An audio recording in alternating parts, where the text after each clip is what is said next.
The weight of suffering, why pain is inevitable, but despair is a choice. Pain is the one certainty we all share. It doesn't matter who you are, how much wealth you have, your status, or your achievements. At some point, life will bring you to your knees. It will take away something you love, tear through your body or your soul, and expose the fragility you try so hard to hide. Pain is inevitable, but what is not inevitable is despair. Pain wounds the body, but despair corrodes the spirit.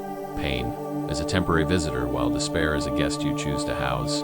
The ancient Stoics knew this well. That's why they built an unshakable fortress within themselves. They understood that while we cannot control life's impact on us, we can control how we respond. So let me ask you, do you see your pain as a life sentence or as a training ground for your mind? Do you surrender to despair, or do you use every strike as the hammer that forges your resilience? Think carefully, because how you respond today may shape your entire destiny. The nature of pain is universal. It does not discriminate. It knocks at the door of the rich and the poor, the wise and the ignorant, the young and the old. The very first cry of a newborn is already a scream of pain, and that cry follows each of us in many forms throughout our lives. Childhood teaches us that falling hurts, losing hurts, hearing no hurts. Adulthood sharpens the edges. Betrayal, unemployment, the loss of a loved one. Loneliness in the middle of a crowd. We try to escape pain with distractions, with modern anesthetics, consumerism, addictions. But running from pain is like trying to hold water in your hands. It slips away only to return stronger.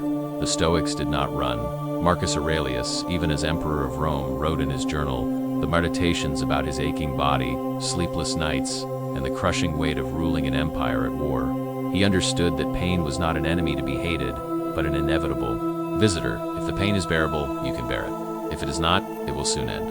And here's the question. How many times has the pain you feared passed faster than you expected? How many times did you think you couldn't endure it? But you did. Suffering is a choice. If pain is inevitable, suffering is optional.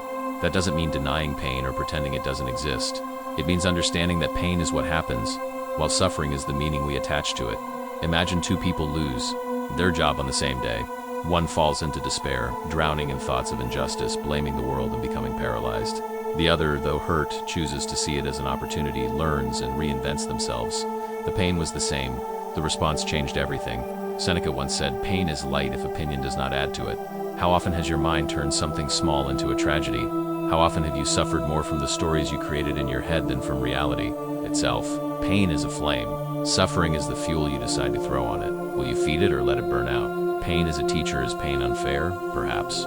But it is also the most honest teacher there is. No disguises, no illusions. When it arrives, you discover who you really are. Iron only becomes a sword after facing fire. So it is with us. In illness, we learn the value of health. In loss, we discover the treasure of what remains. In failure, we find the path to courage. Epictetus knew this. Like few others, born a slave, living in poverty, carrying a deformed leg from years of abuse, yet he taught that freedom is not external, but internal. Do not seek for events to happen as you wish. Wish them to happen as they do happen, and your life will flow well. He knew pain could limit his body, but never his mind. So I ask you, could it be that what feels like your greatest curse today is actually the very exercise strengthening your soul? Could your pain be more than just a cruel visitor? Could it be a lesson in disguise? Stoic practices against despair. To accept pain is not to surrender to it. The Stoics were not passive martyrs.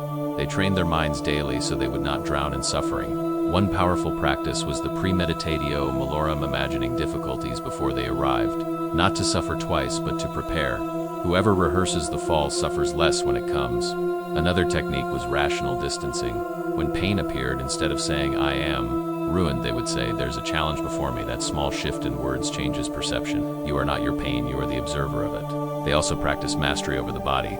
Marcus Aurelius reminded himself to stand tall, not to bow to panic, to breathe deeply, to keep his gaze firm, to hold the reins of his flesh so his mind would not be lost. And again, the question, when pain strikes, do you react as its slave, or as the commander of yourself? Do you allow panic to dictate your actions, or do you seize the reins of your breath, remembering that your mind is still free? Choosing your attitude. All of this leads to one hard but liberating truth. We cannot control pain, but we can always choose our attitude. Life will tear pieces from us. It will wound us. It will test us. But between pain and despair, there is a space. And in that space lives your freedom. Epictetus wrote, "It is not things themselves that disturb us, but our opinions about them. It is your interpretation that turns a strike into ruin, or into a lesson." It is your choice that defines whether pain will be the end of your story or the beginning of a stronger version of yourself. So reflect. The pain you carry today, is it destroying you or shaping you?